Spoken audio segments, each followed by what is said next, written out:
como todos os sábados, nós estudamos o Livro dos Espíritos. O Livro dos Espíritos é dividido em 4 partes. Nós estamos estudando a segunda parte, o segundo livro, que trata justamente do mundo espírita ou mundo dos espíritos. Que quando a gente fala mundo dos espíritos, mundo espírita, a gente às vezes pode pensar que é só em relação àquele que está desencarnado. Mas não, gente. É também um estudo em relação a nós, encarnados. É o estudo do espírito, esteja ele desencarnado ou encarnado. E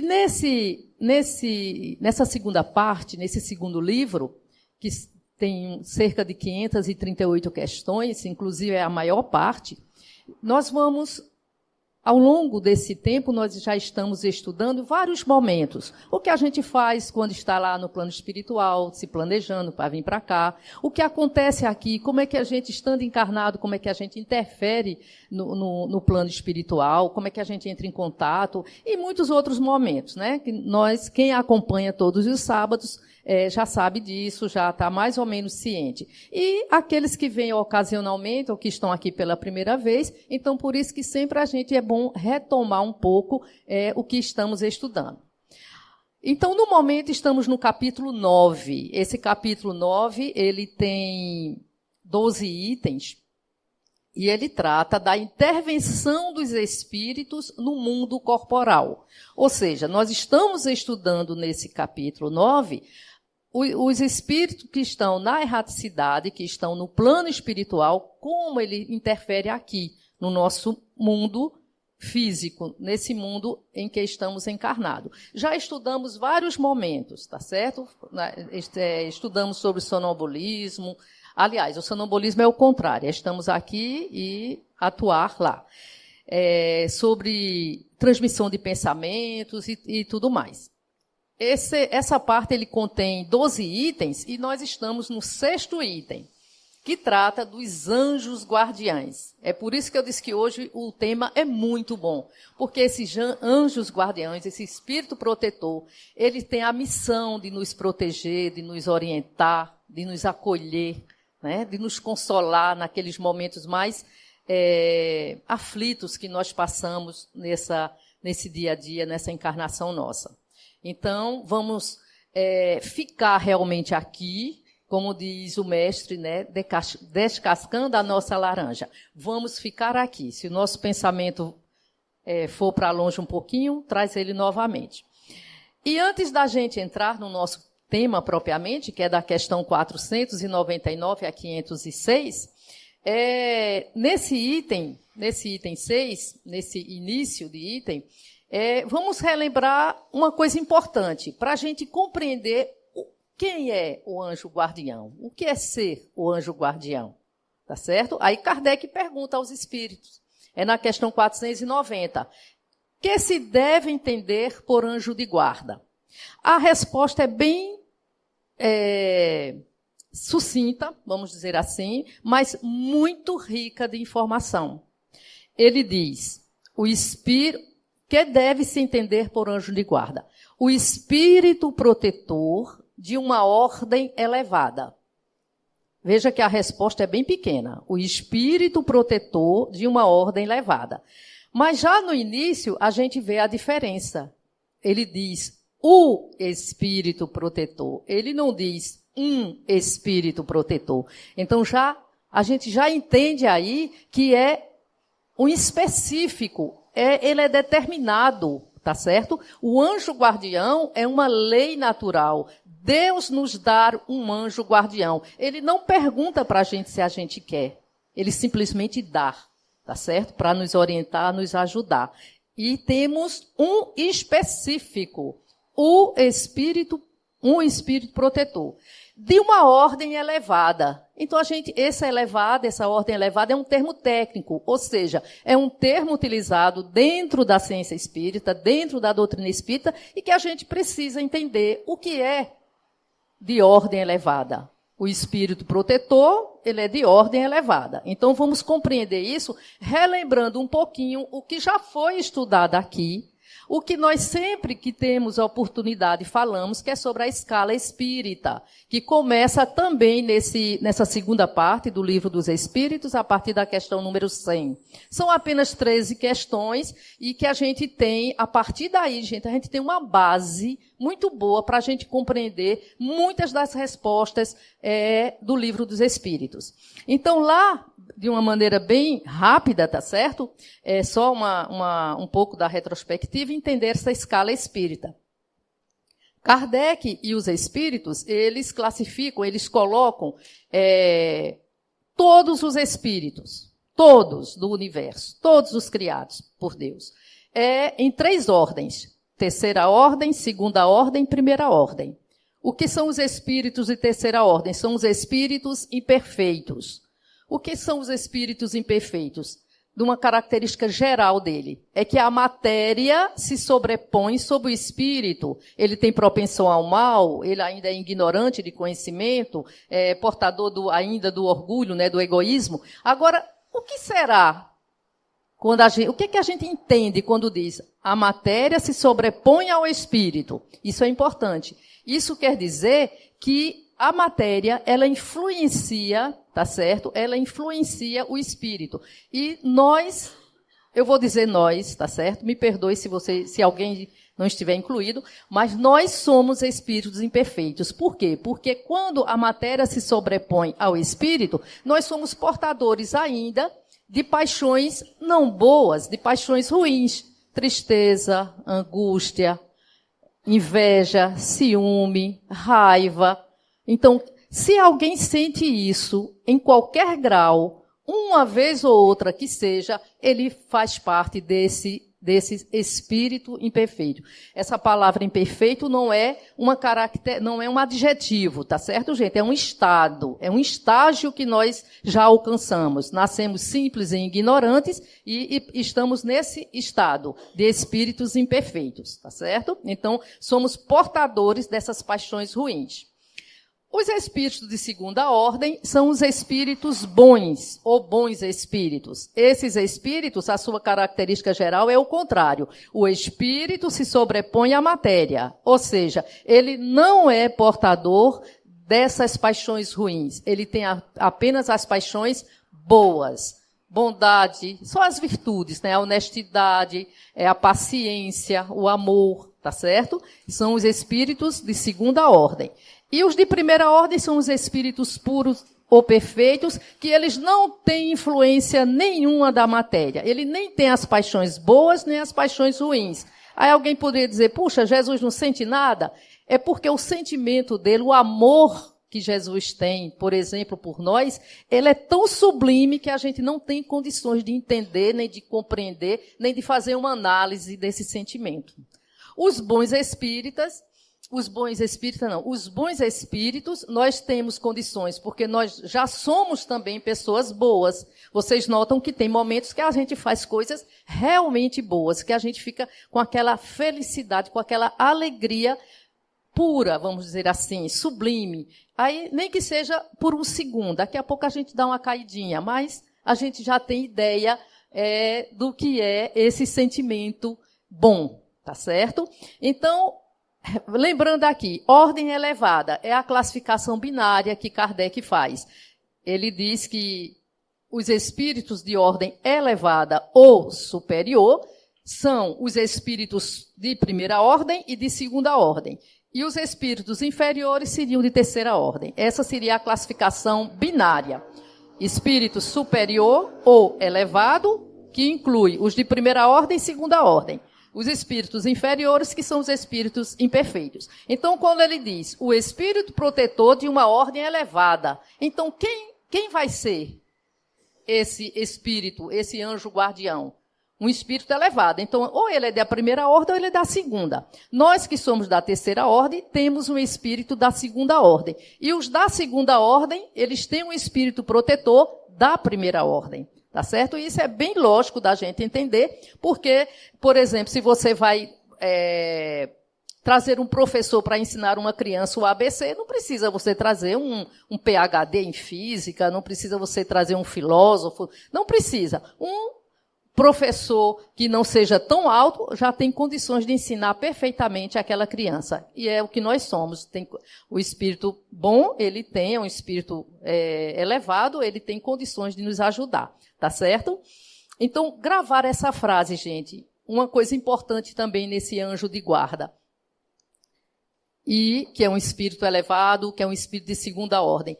Que eles obedecem à lei de Deus. Nós, espíritos inferiores, não obedecemos ainda à lei de Deus. Tá certo? Tem muitas leis de Deus. Não matar, a gente faz isso, não faz? Não roubar, a gente faz isso. E outras leis que nós temos, que nós sabemos das leis naturais, que nós fazemos. E o espírito de segunda ordem, consequentemente o nosso anjo de guarda, ele cumpre as ordens de Deus. E outra coisa importante, antes que a gente entre propriamente no tema da noite, é a gente lembrar que o espírito protetor é diferente daquele chamado espírito familiar, espírito amigo, tá certo? Porque às vezes muita gente vem perguntar, o meu espírito protetor pode ser o meu pai que desencarnou há muito tempo? Provavelmente não, porque se ele foi seu pai, se você o conheceu, você sabe que ele tinha algumas paixões não boas. Então, provavelmente, ele não é um espírito de segunda ordem. Então, se ele não é de segunda ordem, ele não pode ser o espírito protetor. Tá certo? E, logicamente, que o espírito... E, inclusive, aqui nesse capítulo, nós vamos estudar sobre isso, nas questões mais para frente. E esse espírito simpático, esse espírito amigo, esse espírito familiar, ele também nos protege, ele também nos ajuda.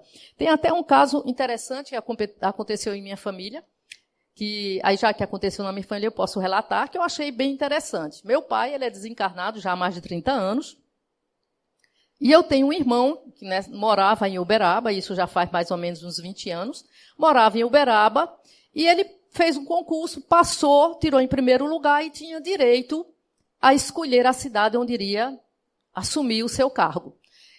E ele pensou muito em 2 cidades. Não tinha para Recife, que a família dele, no caso, era aqui, e a família da esposa também. Aí tinha para Bahia, ele ficou na dúvida entre a Bahia, que era mais perto da gente, e de Brasília. Por que Brasília? Porque ele tem 2 filhos deficientes físicos e ele disse, puxa, lá tem aquele hospital, o Sara Kubitschek, que é assim bem mais avançado, então provavelmente vai ser muito bom para os meninos. Então ele estava praticamente decidido. Na véspera dele escolher esse local, né, ele foi dormir e tal, pensando nisso. Então ele teve um sonho, aí ele sonhou com meu pai. Ele sonhou e ele disse que ele vinha num caminho andando e, de repente, ele chegava numa encruzilhada e tinha 2 placas realmente escritas. Uma tinha Brasília e a outra tinha Campinas, Campinas, São Paulo. E ele apontou para Campinas. E ele disse, ele não é espírita, tá, gente? E ele disse que foi uma coisa tão forte que parecia que estava acontecendo ali de verdade. E quando foi no dia seguinte, quando ele acorda, ele fala com a esposa dele, se combinam, e ele resolve atender ao pedido do meu pai. E foi para Campinas. Gente, não deu 4 meses. Desculpa, tá? Não deu 4 meses, ele teve uma convulsão, foi diagnosticado com uma tumoração maligna de cérebro, e ele foi operado por Nubo Facuri. É um dos maiores cirurgiões do Brasil. Ele é vivo ainda, tem cerca de 77 anos. E ele é espírita, desde os 7 anos. Inclusive, tem vários livros sobre neurologia e mediunidade. Então, foi algo assim muito forte que aconteceu, tá certo? Então, para você ver, ele ajudou o seu filho, no caso, o meu irmão, ajudou. Mas ele não é o seu espírito protetor, tá certo? Então, para a gente entender a diferença entre o espírito simpático, familiar, que esses também ajudam, mas ocasionalmente, de acordo com a sua possibilidade. É diferente do espírito protetor, tá bom? Agora vamos entrar nas nossas questões. A 499. Veja só o que Kardec pergunta. O espírito protetor está constantemente com o seu protegido? Não haverá alguma circunstância em que, sem abandoná-lo, ele o perca de vista? Quer dizer, primeiro, quando ele diz aqui que o espírito protetor está constantemente com o seu protegido, gente, não vamos imaginar que cada espírito protetor aqui esteja colado aqui junto com a gente. Não. Ele é um espírito superior, ele é um espírito elevado. Ele pode até estar em outro planeta, vivendo a sua nova encarnação, em um corpo até perecível também, mas continuando a sua evolução para chegar a um espírito puro, mas ele tem interligação através do pensamento. Ele não precisa estar junto de nós. Tem momentos que ele está juntinho de nós? Tem. Provavelmente tem, tá certo? Mas não há essa necessidade. Agora, repetindo aqui a pergunta, e não haverá alguma circunstância em que, sem abandoná-lo, ele o perca de vista? Aí, o que é que a espiritualidade responde? Existem circunstâncias em que a presença do espírito protetor não é necessária junto de seu protegido. E a gente vai ver que, fazendo só uma comparação, um exemplo terra a terra, para a gente ter uma ideia disso e a importância disso, né? Um tempo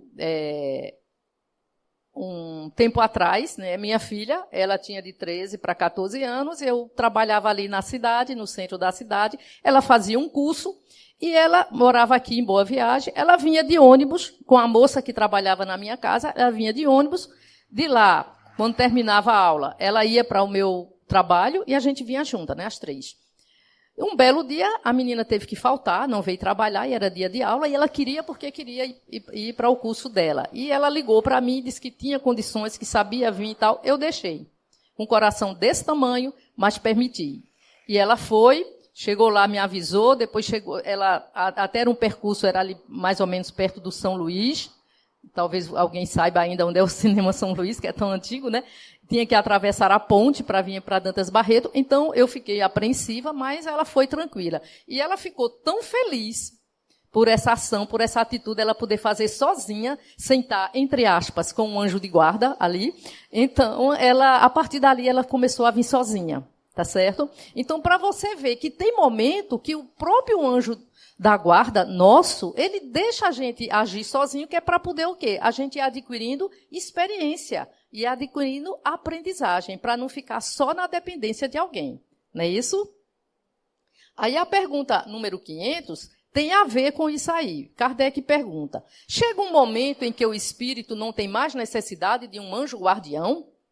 Porque se ele, alguns momentos, de uma maneira intermitente, ele pode deixar a gente sozinho, será que vai chegar um momento que a gente não precisa mais dele?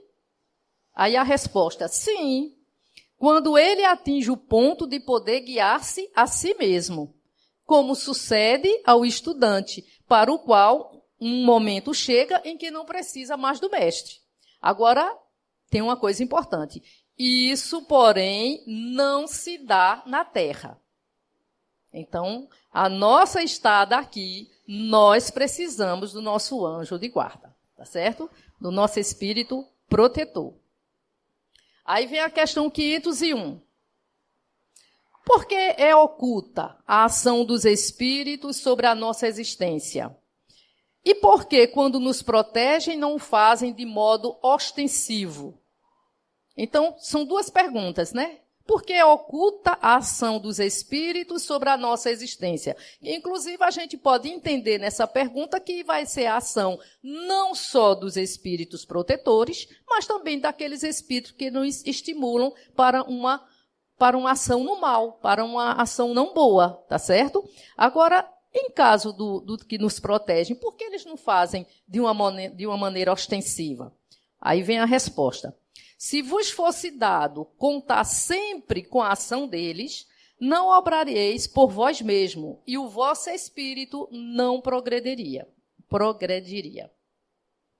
Para que este possa adiantar-se, precisa de experiência, adquirindo-a frequentemente à sua custa. A gente precisa disso, né? É necessário que exercite suas forças, sem o que seria como uma criança, a quem não consentem que andem sozinha. A ação dos espíritos que vos querem bem é sempre regulada de maneira que não vos tolha o livre-arbítrio. Porquanto, se não tivesses responsabilidade, não avançarias na senda que vos há de conduzir até Deus. Não vendo quem o ampara, o homem se confia nas suas próprias forças. Sobre ele, entretanto, vela o seu guia, e de tempos a tempos librada, advertindo do perigo. Então, é exatamente isso. Ele não faz de maneira ostensiva, tem momentos em que a gente percebe, se você entrar em prece, se você entrar em comunhão com o seu espírito protetor, com o seu anjo de guarda, em muitos momentos, gente, difíceis da nossa vida, a gente sente de uma maneira forte a presença dele, a orientação dele. Inclusive, a gente às vezes escuta até na terceira pessoa. Faça isso. Vá por ali. Tá certo? Então, mas isso não acontece sempre. Ou seja, na maioria das vezes, até ele deixa que a gente fique na dúvida ou que a gente pense que é uma atitude nossa mesmo. Tem aqui no livro, no Evangelho segundo o Espiritismo, no capítulo 27, o item 8, que é o Pedi e obtereis, ele fala de um exemplo que explica bem direitinho essa questão. Ele diz, um homem se acha perdido no deserto. A sede o martiriza horrivelmente. Ele está ali desfalecido, está quase morrendo. Aí ele pede uma assistência a Deus, ele reza, ele ora. Então, o anjo de guarda, ele não vem ali com uma canequinha d'água para dar para ele, não. O que é que ele faz? Ele sugere, né? Ele dá ideia, levanta, reúne tuas forças, né? Ele dá ideia e diz, vai por aquele caminho que vai se dar bem, vai encontrar o que tu precisas. E realmente acontece dele reunir as suas forças, fazer um esforço tremendo e chega. E quando ele observa que lá longe, lá tem um regato, então ele já se anima mais, ainda adquire mais forças e consegue chegar e resolver e se salvar ali. Então, veja só, se ele tem fé, ele vai dizer, Deus, graças a Deus, vai agradecer a Deus. E se ele for uma pessoa que não seja ligado a essa questão da fé, ele vai dizer, que boa ideia que eu tive. Que sorte a minha, que eu escolhi o caminho certo. Eu não fui pela esquerda, eu fui pela direita e consegui encontrar ali o que eu precisava. Quer dizer, mas não importa, gente, se ele é um homem religioso ou se ele não é. Todos nós temos o nosso anjo de guarda. Então, essa questão Então, o Espírito, né, lhe mostrou, né, e ele às vezes não mostra de uma maneira ostensiva, porque poderia a pessoa fazer o bem só porque a pessoa está apontando. E não é isso que o objetivo nosso, na nossa evolução, para o nosso crescimento. A gente precisa adquirir a experiência, fazer realmente, fazer a nossa parte. Tem aquela frase, né, ajuda-te e o céu te ajudará, em todos os sentidos. Aí a outra questão, 502. O espírito protetor que consegue trazer ao bom caminho o seu protegido, lucra algum bem para si? É uma pergunta interessante, né? Puxa vida, ele se esforça tanto, ele orienta tanto, ele nos ajuda tanto. Será que ele lucra alguma coisa, ele ganha alguma coisa com isso?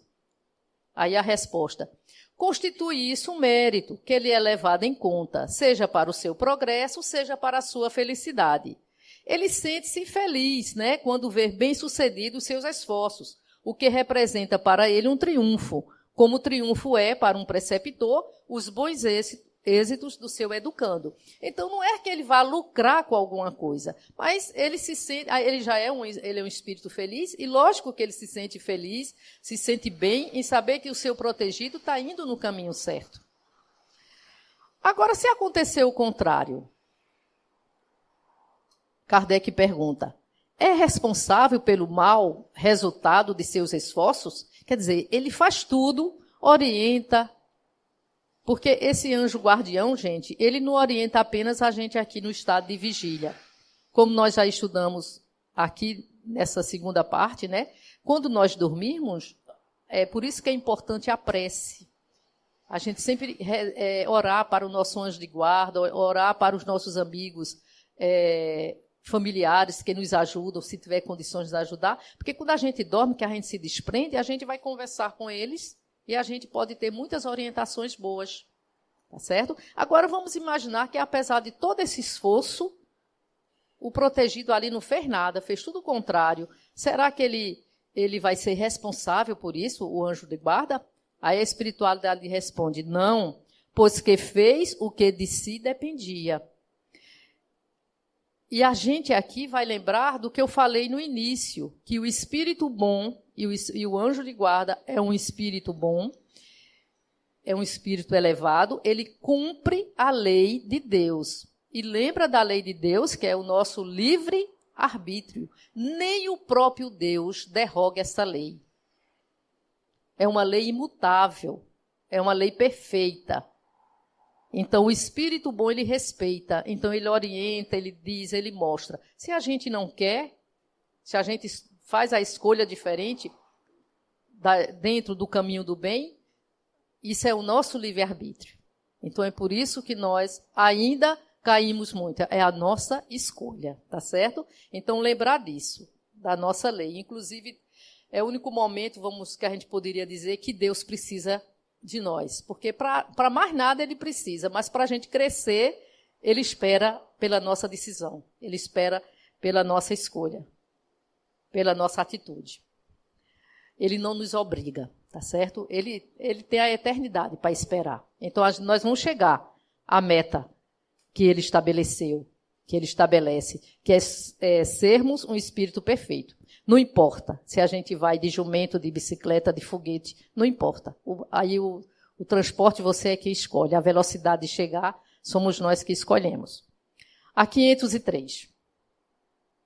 Sofre o espírito protetor quando vê seu protegido seguindo, né, o caminho do mal, apesar de todos os seus conselhos. Não há aí uma causa de turbação da sua felicidade? Veja que pergunta inteligente de Kardec. Ele pergunta, sofre o espírito protetor quando vê seu protegido seguir o mau caminho? Não obstante, quer dizer, apesar dos conselhos que dele recebe, não há aí uma causa de turbação da sua felicidade, porque o espírito bom é um espírito já de uma relativa felicidade. Ele já só tem paixões boas. Então, é um espírito bem diferente de nós, tá certo? Se a gente disser que sim, né, que ele sofre, né, quando, apesar dos conselhos, a gente estaria dizendo que ele estaria perturbando a sua felicidade. Aí, o que é que a espiritualidade nos lembra? Ele diz, sensibiliza-se com os erros do seu protegido, a que lastima. Tal aflição, porém, não tem analogia com as angústias da paternidade terrena, porque ele sabe que há remédio para o mal e que o que não se faz hoje, amanhã se fará. Todos os nossos problemas, todos os nossos conflitos, gente, tem data e hora marcada para terminar. Não sabemos quando, se nessa encarnação ou na próxima, mas vamos vencer.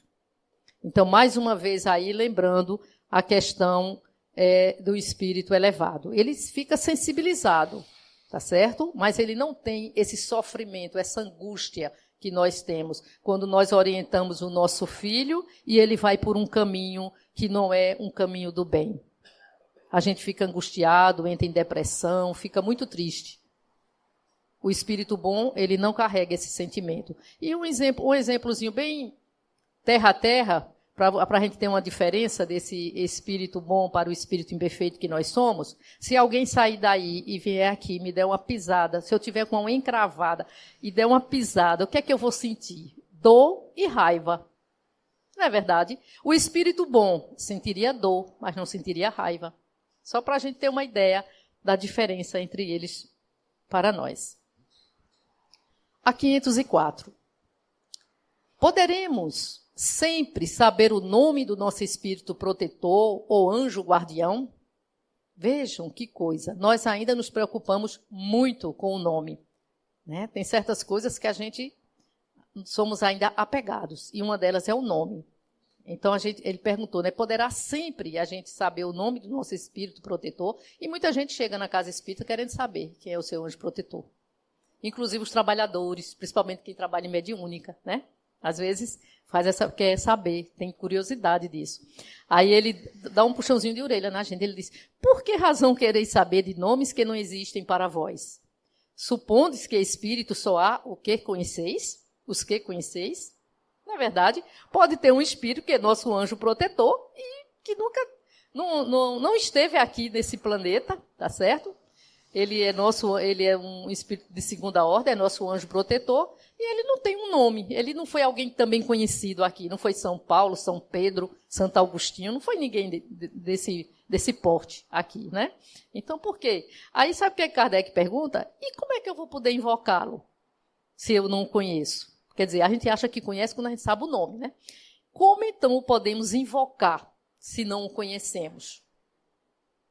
E ele empregou aqui essa palavra invocar, em vez de evocar, porque são escritas diferentes e sentidos também diferentes. Porque, geralmente, invocar quer dizer a gente chamar, a gente pedir, a gente solicitar, né? É diferente quando a gente evoca um espírito. Porque evocar significa, eu vou evocar e vou chamar Dr. Bezerra de Menezes. João, o evangelista. Quer dizer, são personagens, nomes que eu conheço. Então, eu estou evocando, estou chamando alguém que eu conheço. Mas invocar, eu posso invocar mesmo sem saber do nome, sem saber de nada. Eu posso pedir meu anjo de guarda, meu espírito protetor.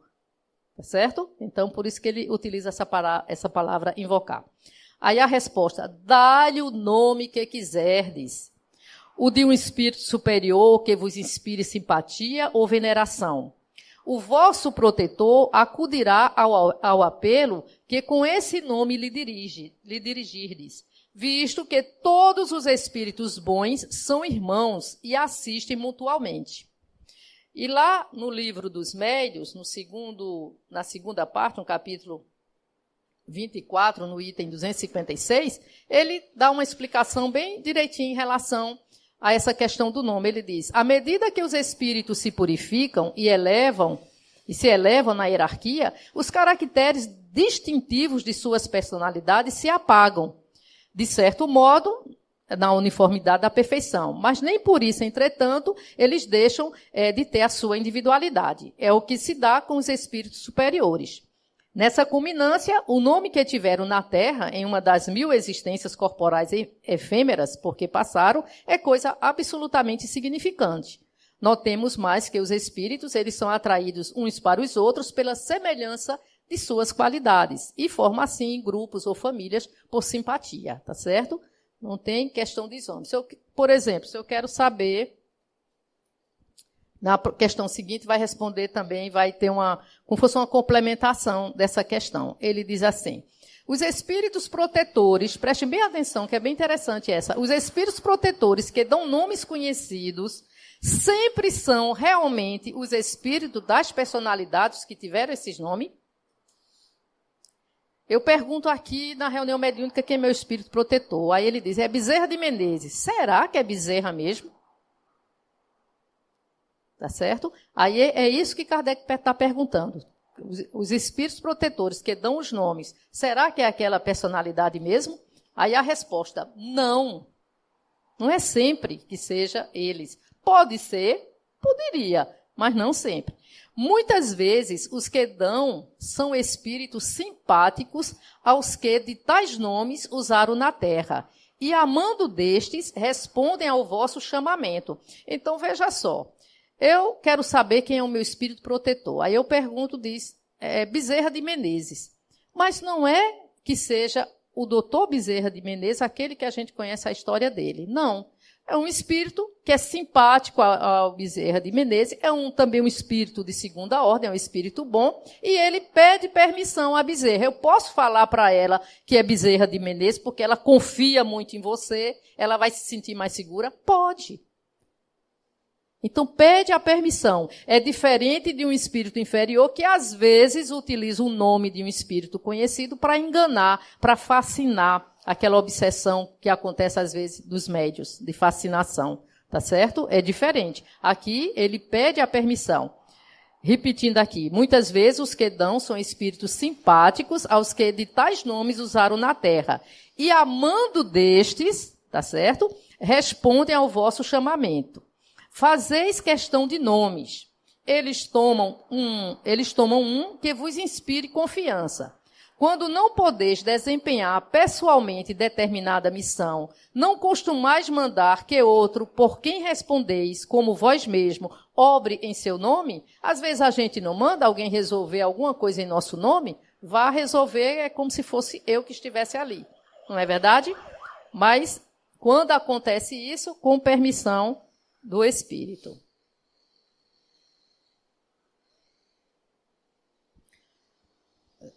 Tem lá no livro dos Médiuns também, eles falam sobre isso, né? Mas eu vai explicando a mesma coisa. Vamos passar para 506, que é a última questão, tá certo? Essa aqui eu achei maravilhosa, gente, porque eu acho que todos nós gostaríamos de que aconteça isso. Na vida espírita, reconheceremos o nosso espírito protetor? Veja que ele diz na vida espírita. Quando a gente desencarna, a gente está na vida espírita, então a gente reconhece. E tem momentos que nós também estamos nesse plano espiritual, quando a gente se desdobra durante o sono. Então a gente tem chance, nesse momento, também de reconhecer o nosso anjo guardião. Por isso, orar ao dormir é muito importante. Pedir esse encontro, pedir que, se possível, a gente converse com ele. Se ele não puder vir, os nossos amigos simpáticos, familiares, podem também trazer essas orientações boas. E a resposta, sim, pois não é raro que o tenhais conhecido antes de encarnardes. Porque geralmente o nosso espírito protetor, gente, ele não está só nessa encarnação. Ele já vem, de encarnações, muitas encarnações atrás, e às vezes vão continuar por muitas encarnações à frente. É uma missão que eles recebem de Deus. Uma missão que eles recebem com alegria, com prazer. Tá certo? E para aguentar um espírito inferior como nós, tem que ser um espírito bom. Tem que ter toda a paciência do mundo, todo o amor, porque já pensou um espírito inferior, um espírito imperfeito, sendo o anjo guardião? Dava logo uns cascudos, né? Ou então abandonava, vou mais não, quero mais não. E deixava a gente de lado. Ele não deixa, tá certo? Nesses momentos intermitentes em que nós fazemos as coisas sozinha, é porque ele quer que a gente aprenda, né? Mas ele está ali. É como o pai, os pais, né? Às vezes a criancinha está começando a andar, então ela fica ali, não segura, deixa ela cair, levantar, mas está de olho para que não aconteça uma coisa mais grave, tá certo? E para terminar, eu trouxe aqui, e é lá da revista Espírita, né, de Kardec, da Sociedade de Paris, de 6 de janeiro de 1865. É uma mensagem que fala um pouco também desse anjo guardião, o quanto é importante aquele período de bebezinho, quando nós somos recém-nascidos. É um período, assim, maravilhoso. E essa mensagem foi dada pelo senhor Delany, é Alexandre Delany. Ele é o pai de Gabriel Delany, que nós temos alguns livros, né, de Gabriel Delany.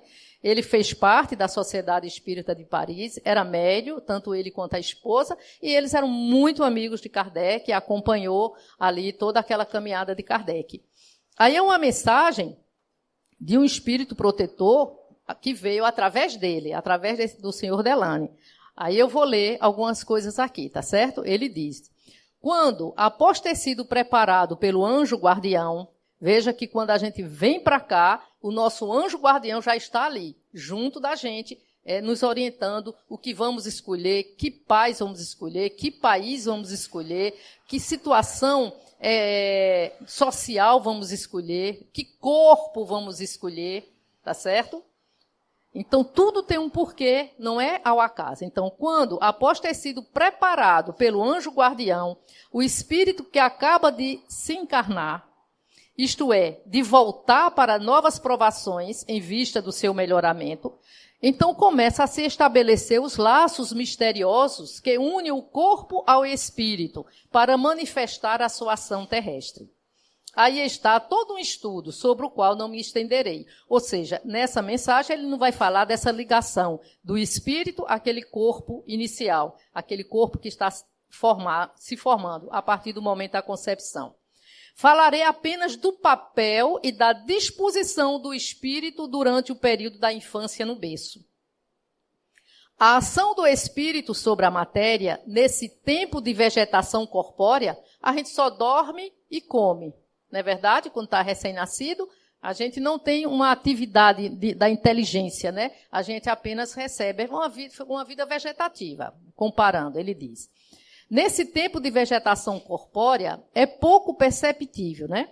Assim, os guias espirituais procuram aproveitar esses instantes em que a parte carnal não obriga a participação inteligente do espírito, a fim de preparar este último e encorajá-lo nas boas resoluções de que sua alma está impregnada. Então, naquele momento, gente, que nós somos recém-nascidos, somos criancinhas, naquele momento a gente não está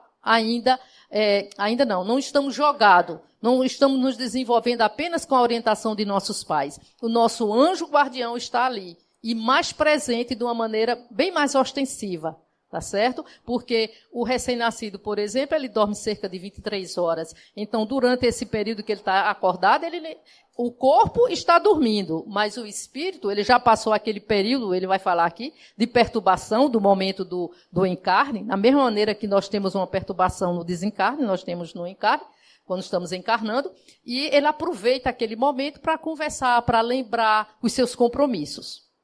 É nesses momentos de desprendimento que o espírito, saindo da perturbação que teve de passar para a sua encarnação presente, compreende e se lembra dos compromissos contraídos para o seu adiantamento moral. É então que os espíritos protetores vos assistem, vos ajudam a relembrar, a rememorar aqueles compromissos que teve. Assim, estudai o rosto da criancinha que dorme. Vê-lo-eis muitas vezes, entre aspas, sorrindo para os anjos, como se diz vulgarmente, expressão mais justa do que se pensa. Com efeito, ele sorri para os espíritos que o cercam e deve guiá-lo. Inclusive, é um momento muito importante também para os pais conversarem com essa criança durante o seu sono, falar do amor que tem por eles, que pode contar com eles, porque a criancinha não está, o corpo, ela não está ouvindo pelos seus ouvidos, mas ela está o espírito ali presente e vai agradecer muito essas orientações.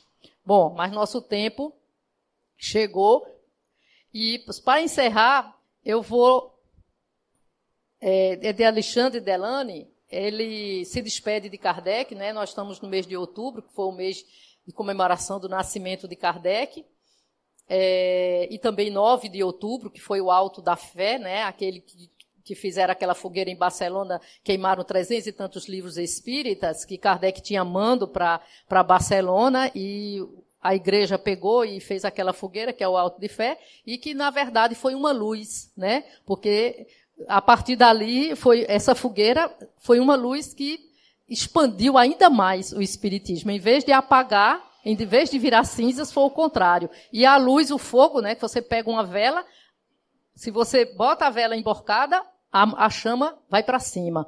E foi isso que aconteceu com os livros da doutrina espírita, com o espiritismo. Aí ele fez um discurso belíssimo, tá certo? Está lá na Revista Espírita de 1869, quem quiser ver, ler. Eu só vou falar aqui as últimas palavras dele, fazendo da palavra de Delany as minhas palavras, tá certo? Porque é o que eu gostaria de dizer para Kardec, e eu creio que quase todos aqui, se não todos. Ele diz: obrigado, nobre coração, pelo zelo e pela perseverança que pusestes em nos instruir. Obrigado por vossas vigílias e vossos labores, pela vigorosa fé que nos transmitistes. Obrigado pela felicidade presente que desfrutamos, pela felicidade futura que nos fizeste certeza, quando nós, como vós, tivermos entrado na grande pátria dos espíritos. Obrigado ainda pelas lágrimas que enxugastes, pelos desesperos que acalmastes e pela esperança que fizestes brotar nas almas abatidas e desencorajadas. Obrigado, 1000 vezes obrigado, em nome de todos os confrades da França e do estrangeiro. Até breve. Obrigada a todos.